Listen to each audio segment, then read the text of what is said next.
घर में अगर नारियल पड़ा है और उसका कुछ यूज आपको समझ नहीं आ रहा है, या कभी कभी होता है ना घर में पूजा वाले नारियल होते हैं और समझ नहीं आता है, कई बार ना उसका कुछ बनाना नहीं होता है, तो ऐसे में इसका हम क्या कर सकते हैं। तो आज मैं उसी नारियल से आपको एक ऐसी जबरदस्त चीज बनाकर बताने वाली हूँ। तो इसके बाद जब भी आपके घर में एक्स्ट्रा नारियल आ जाएंगे तो आप इसे जरूर बनाएंगे। तो चलिए बनाना शुरू करते हैं। हेलो दोस्तों, मैं रश्मि और आपका स्वागत है रे किचन में। और अगर आपने मेरे चैनल को अब तक सब्सक्राइब नहीं किया है तो सब्सक्राइब करें और बेल आइकन को प्रेस करना ना भूलें। यहाँ पर मैंने नारियल लिया है और इसके ना मैंने ऑलरेडी 2 हिस्से इस तरह से करके लिया है।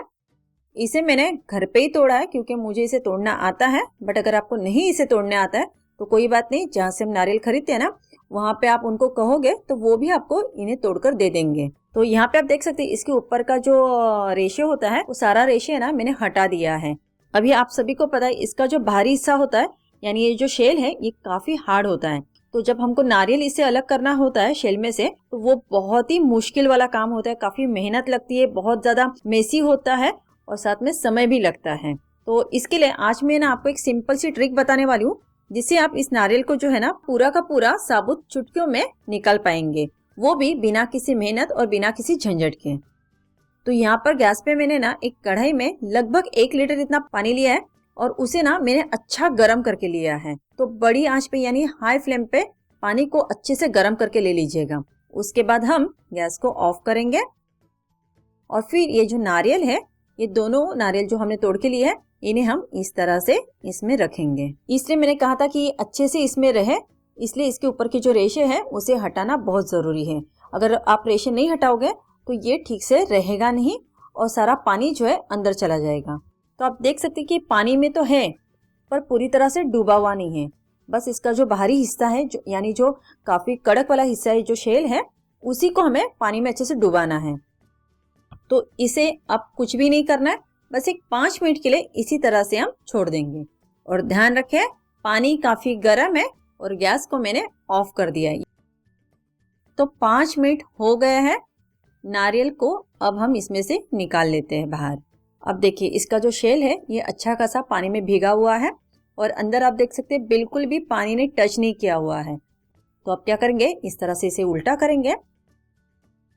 सिंपली मैंने यहाँ पे छुरी लिया है और जो छुरी का पीछे का हिस्सा है ना, देखिए आप नॉर्मल कोई भी छुरी या चम्मच भी ले सकते हैं। तो इससे क्या करना है, बस हल्का हल्का इस तरह से हमें टैप करना है। देखिए मैं हल्का हल्का टैप कर रही हूँ, कुछ नहीं कर रही हूँ, इसके लिए ना ही आपको मेहनत लग रही है ना ही कुछ। ये मैंने टैप कर लिया और ये देखिए बुम, पूरा का पूरा साबुत निकल के आ गया।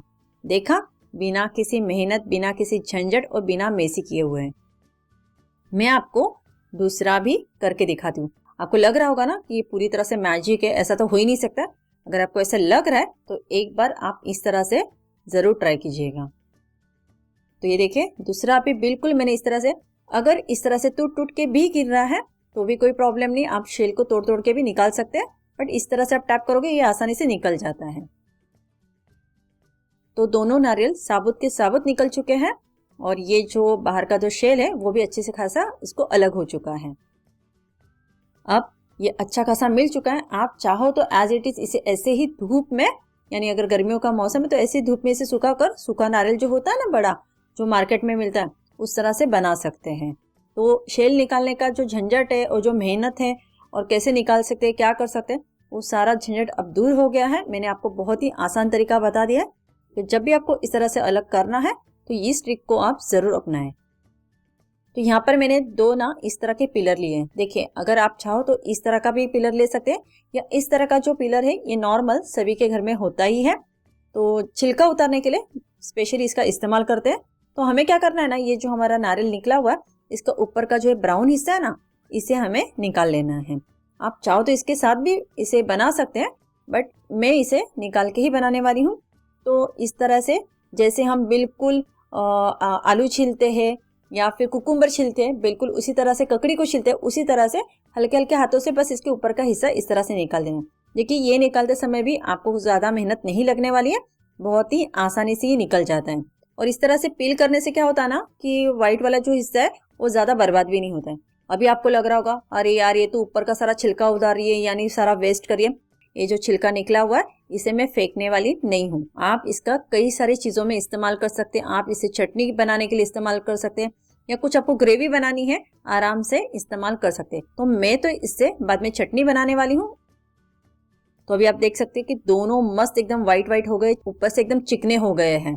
तो थोड़ा बहुत कहीं कहीं ब्राउन रह गया है तो कोई बात नहीं, उतना चल जाता है। अब क्या करना है, अब ना मैंने यहाँ पे इस तरह का ग्रेटर लिया है। जैसे हम गाजर को, मूली को कद्दूकस करते हैं, बिल्कुल उस तरह से इसे आसानी से कद्दूकस करना है। अभी आपको लग रहा होगा अरे ये करने में तो काफी मेहनत लग रही है। अगेन, अगर आपको ये वाली मेहनत नहीं करनी है तो यहाँ पे भी मैं आपको ऑप्शन दे देती हूँ। आप क्या करें ना, इसके पहले रफली पीसेस कट कर ले और उसके बाद है ना मिक्सी में आप इसे ग्राइंड करें। अब मिक्सी में पूरा का पूरा डाल के एक साथ ग्राइंड ना करें, उससे क्या होगा, दूध छूटने लगेगा। तो वैसा ना करें। आप क्या करें, थोड़े थोड़े बैचेस में इसे डालें मिक्सी में और फिर ग्राइंड करें। उससे क्या होगा, इसको दूध नहीं छूटेगा और पानी पानी नहीं होगा। एकदम इस तरह से, बिल्कुल जैसे अभी मैंने किया हुआ, जैसे आपको ड्राई दिख रहा है ना, वैसे ये ड्राई दिखेगा। और हाँ, पीसते समय बिल्कुल भी पानी ना डालें, हाँ डायरेक्ट इसे पीस लें। तो यहाँ पे आप देख सकते हैं कि मैंने पूरे जो 2 नारियल थे उन्हें अच्छे से कद्दूकस करके ले लिया है। प्लेट भर के यहाँ पे ये जमा हो गया है।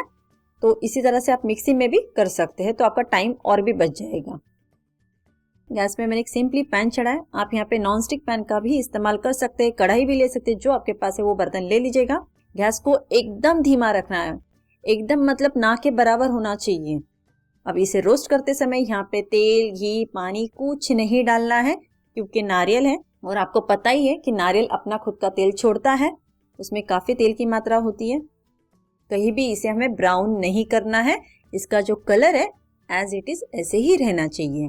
इसे बनाकर आराम से आप स्टोर करके रख सकते हैं। आप फ्रिज में रखिएगा, साल भर तक ये बिल्कुल खराब नहीं होगा। बहुत सारे त्योहार आ रहे हैं, उसमें भी ये काफी यूज हो जाएगा। कई सारी रेसिपी में आराम से इस्तेमाल कर सकते हैं। आप इसे मिठाई बनाने के लिए इस्तेमाल कर सकते हैं, आप इससे बर्फी बना सकते हैं, लड्डू बना सकते हैं, आप इसे आइसक्रीम बनाने के लिए भी इस्तेमाल कर सकते हैं, जेली बनाने के लिए इस्तेमाल कर सकते हैं।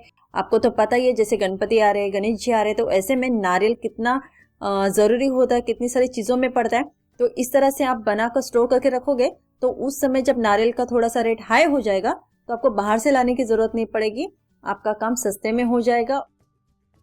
तो अभी देखिए टोटल 6 मिनट हो गए हैं इसे रोस्ट करते हुए। मैं एकदम धीमी आंच पे इसे रोस्ट कर रही हूँ और आप देख सकते हैं कि अभी हाथों में हल्का हल्का ड्राई लग रहा है। ये देखिए आराम से स्प्रिंकल हो रहा है, एकदम छुट्टा छुट्टा हो रहा है, बिल्कुल एक दूसरे से चिपक नहीं रहा है। बस इतना ही इसे हमें रोस्ट करना है और इसे हम प्लेट में निकाल लेते हैं।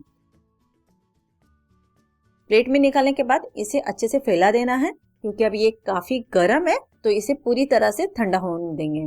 जब ये पूरी तरह से ठंडा होगा, जैसे जैसे ये ठंडा होता जाएगा ना, वैसे वैसे इसका क्रिस्पीनेस बढ़ता जाएगा और ये करारा होता जाएगा। देखिए अभी पापड़ की तरह करारा नहीं होगा, बट जैसे बाहर मिलता है ना डेसिकेटेड कोकोनट, बिल्कुल वही हमने यहाँ पे बनाकर रेडी कर लिया, वैसा ही टेक्सचर का, बट उससे कई ज्यादा टेस्टी और हेल्दी वे में बना है। और नॉर्मली जब भी डेसिकेटेड कोकोनट बनाते हैं ना, तो वहां पे क्या होता है, नारियल को ना पहले कद्दूकस कर लेते हैं, फिर उसका पूरा दूध निकाल लेते हैं और जो बचता है उसे रोस्ट करके फिर उससे डेसिकेटेड कोकोनट बनाया जाता है। बट यहाँ पे हमने इसके दूध को अलग नहीं किया है, हमने एज इट इज पकाया, इसलिए ये ज्यादा खाने में टेस्टी भी है, हल्का से इसमें मिठास भी है और इसे आप जिस भी चीज में डालोगे उसका टेस्ट 2 गुना हो जाएगा, उसका टेस्ट बढ़ जाएगा, क्योंकि हमने इसमें से विटामिन मिनरल को अलग नहीं किया है, इसलिए ये ज्यादा हेल्दी है। इवन आप मुखवास बनाने के लिए भी इसका इस्तेमाल कर सकते हैं, बहुत ही जबरदस्त लगता है। तो ये हमारा डेसिकेटेड कोकोनट बनके रेडी हो गया है। अब पूरी तरह से ठंडा हो चुका है, देखिए कितना परफेक्ट बना हुआ है। तो आप इसे कोई भी एयरटाइट कंटेनर में भरकर आराम से स्टोर करके रखिएगा। मैंने ऑलरेडी और भी एक बनाया हुआ है, तो एक डब्बा मेरे पास ऑलरेडी भरकर है, अब ये मेरा दूसरा डब्बा भी भरने वाला है। तो मेरा तो वह आने वाले त्योहार के लिए मेरी सारी प्रिपरेशन रेडी हो चुकी है। अगर आपके पास भी नारियल पड़ा हुआ है या फिर आप सोच रहे हो नारियल लाने का या फिर बाहर से डेसिकेटेड कोकोनट खरीदने का सोच रहे हैं, तो ना खरीदें, आप इस तरह से नारियल लाके एक बार घर पे बनाएं। अगर आपको मेरी ये रेसिपी इंटरेस्टिंग लगी है तो मुझे लाइक और सब्सक्राइब करके सपोर्ट जरूर करें और अपने दोस्तों में इस रेसिपी को शेयर करना ना भूलें।